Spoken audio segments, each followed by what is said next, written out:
सुनते हैं, क्योंकि योगी आदित्यनाथ अब मंच से अपना संबोधन दे रहे हैं।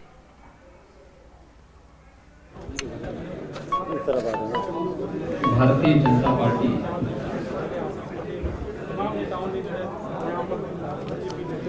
और सहयोगी दल अपना दल पार्टी इस विधायक दल की आज की इस बैठक में केंद्रीय पर्यवेक्षक के रूप में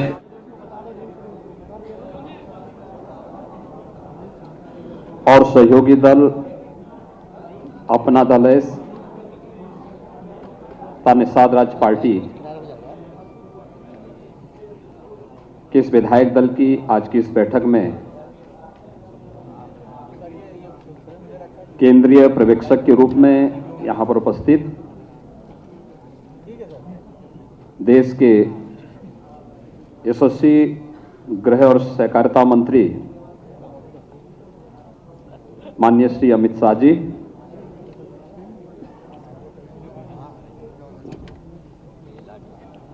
सह पर्यवेक्षक के रूप में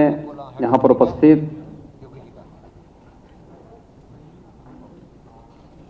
भारतीय जनता पार्टी के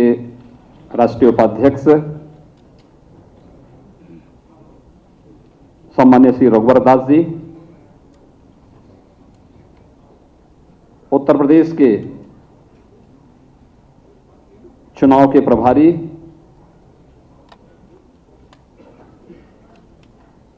केंद्रीय शिक्षा मंत्री माननीय श्री धर्मेंद्र प्रधान जी, उत्तर प्रदेश के संगठन के प्रभारी पूर्व केंद्रीय मंत्री माननीय राधा मोहन सिंह जी, भारतीय जनता पार्टी के प्रदेश के अध्यक्ष माननीय श्री स्वतंत्र देव सिंह जी, अपना दल एस के राष्ट्रीय अध्यक्ष श्री आशीष सिंह पटेल जी, निषाद पार्टी के अध्यक्ष डॉक्टर संजय निषाद जी, मेरे वरिष्ठ सहयोगी के रूप में जिन्होंने 5 वर्षों तक निरंतर प्रदेश में सुरक्षा सुशासन की स्थापना करने में अपना योगदान दिया, श्री केशव प्रसाद मौर्य जी, डॉक्टर दिनेश शर्मा जी, प्रदेश संगठन के महामंत्री श्री सुनील बंसल जी, सभी सम्मानित नवनिर्वाचित विधायकगण, विधान परिषद के सभी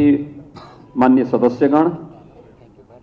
भारतीय जनता पार्टी के अन्य सम्मानित पदाधिकारी और उपस्थित भाइयों बहनों, मैं सबसे पहले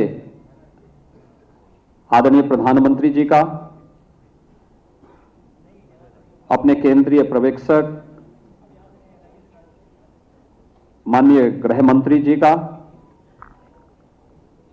सह पर्यवेक्षक और पूरी पार्टी का हृदय से आभार व्यक्त करता हूं कि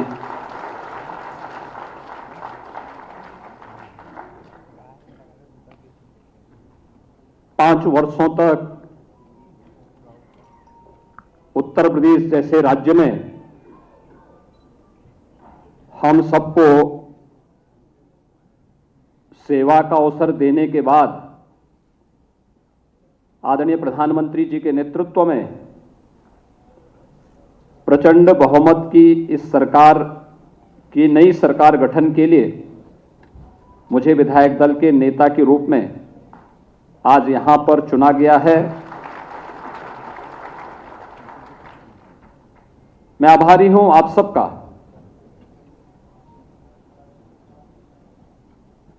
इस प्रस्ताव का यहां पर जो प्रस्ताव प्रस्तुत किया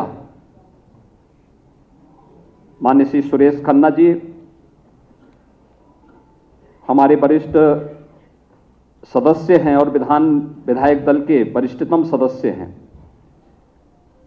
लगातार 8वीं बार 9वीं बार शाहजहांपुर से विधायक चुने गए और माननीय सुरेश खन्ना जी के प्रस्ताव पर श्री सूर्य प्रताप शाही जी ने, श्रीमती बेबी रानी मौर्य जी ने,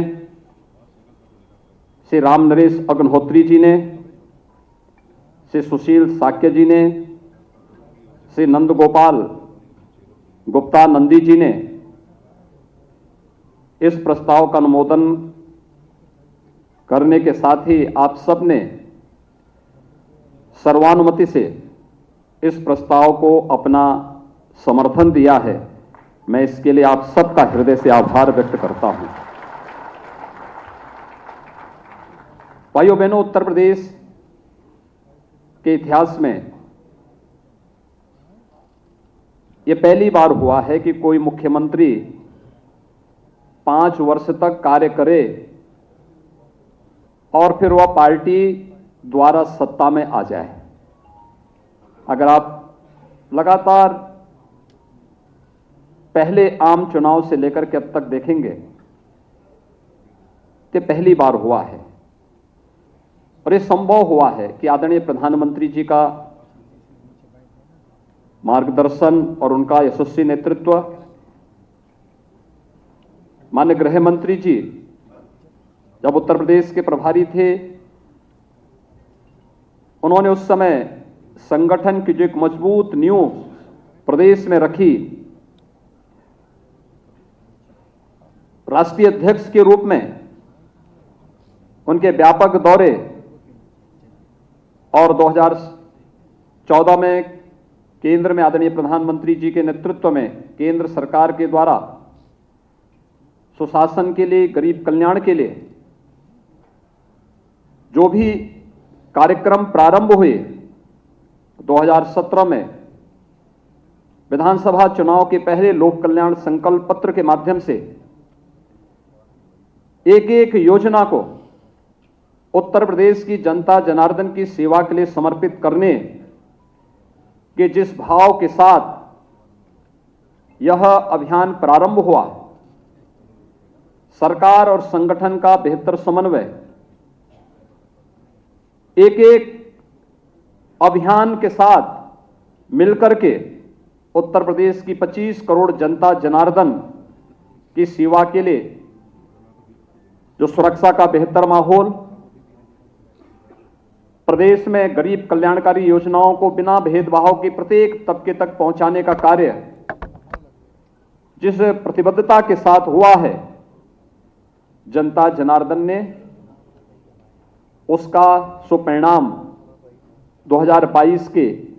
इस विधानसभा चुनाव में भी तमाम दुष्प्रचार के बावजूद भारतीय जनता पार्टी और सहयोगी दलों को प्रचंड बहुमत की सरकार के रूप में आज हम सबके सामने प्रस्तुत किया है। जो मुझ पर विश्वास किया है पार्टी ने 2017 में, तब तो मैं विधायक भी नहीं था, एक सामान्य सांसद था, मेरे पास कोई प्रशासनिक अनुभव नहीं था, मैं शासन के किसी भी दायित्व का तब तक निर्वहन नहीं किया था, लेकिन एक अभिभावक के रूप में आदरणीय प्रधानमंत्री जी ने, आदरणीय गृह मंत्री जी ने, उस समय राष्ट्रीय अध्यक्ष के रूप में एक एक शासन की सुशासन के बारे में, कैसे हमें इस अभियान को आगे बढ़ाना है, उस अभियान को आगे बढ़ा करके पूरी प्रतिबद्धता के साथ उत्तर प्रदेश जैसे राज्य में सुरक्षा की कोई बात करे, कानून का राज हो इसकी बात करे, उत्तर प्रदेश के लोगों के लिए एक सपना था। लेकिन उस सपने को हकीकत में हम बदल पाए क्योंकि इन महापुरुषों का एक अभिभावकत्व जैसा संरक्षण हम सब के ऊपर था और उसको हम लोगों ने प्रभावी ढंग से प्रदेश में लागू करने में हमें सफलता प्राप्त हुई। उसके परिणाम भी आए। उत्तर प्रदेश जैसे राज्य में व्यापक निवेश हुए, उत्तर प्रदेश में रिफॉर्म की बात हो सकती है, उत्तर प्रदेश में विकास की बात हो सकती है, उत्तर प्रदेश जैसे राज्य में भी सुशासन की बात हो सकती है। और उत्तर प्रदेश जैसी घनी आबादी का राज्य देश के अंदर मॉडल के रूप में प्रस्तुत हो सके, इसलिए संभव हुआ क्योंकि एक टीम वर्क पर संरक्षण था आदरणीय प्रधानमंत्री जी का, आदरणीय गृह मंत्री जी का, हमारे केंद्रीय नेताओं का, और एक अभिभावक के रूप में समय समय पर जिस रूप में बिना भेदभाव के शासन की योजनाओं को प्रत्येक नागरिक तक पहुंचाने के इस अभियान को हम लोगों ने आगे बढ़ाया, वो हम तभी संभव हो पाया। अन्यथा हम तो अनगढ़ लोग थे, कोई भी जानकारी नहीं थी। एक सांसद के रूप में हर व्यक्ति जान सकता है, एक सांसद अपनी बात को रखता है, संसद में रख सकता है, लेकिन शासकीय कार्य कैसे संपादित होने हैं, प्रशासन की व्यवस्था का संचालन कैसे होना है, बिना भेदभाव के शासन की योजनाओं को जब हम एक सांसद के रूप में रहते तो अपने संसदीय क्षेत्र तक सीमित रहते हैं, लेकिन जब एक उत्तर प्रदेश जैसे राज्य के मुख्यमंत्री के रूप में हमें कार्य करना हो तो उस समय अपनी भूमिका का निर्वहन किस रूप में करना है, यह एक बड़ी जिम्मेदारी होती है। और उस जिम्मेदारी का निर्वहन किस रूप में किया जाना चाहिए, यह एक एक बात को समय समय पर जिस प्रभावी ढंग से लागू करने में हमें मदद मिली, आज उसका परिणाम है कि उत्तर प्रदेश कई क्षेत्रों में 2017 के पहले जिस उत्तर प्रदेश को केंद्रीय योजनाओं को लागू करने में या स्वयं की कोई योजना तो होती नहीं थी, लेकिन केंद्रीय योजनाओं को भी लागू करने में जिसकी भूमिका सबसे पीछे होती थी, जिसके कारण केंद्रीय योजनाएं देश के अंदर कहीं ना कहीं उनके मार्ग में उत्तर प्रदेश एक बैरियर दिखाई देता था, आज उत्तर प्रदेश अग्रणी राज्य के रूप में है उन योजनाओं को लागू करने में। और इसका परिणाम है कि पूरे देश के अंदर न केवल केंद्रीय योजनाएं सफलतापूर्वक आगे बढ़ रही हैं, बल्कि उत्तर प्रदेश की जनता जनार्दन को इसका लाभ भी प्राप्त होता हुआ दिखाई दिया। लोगों को पहली बार लगा कि गरीब का घर भी बन सकता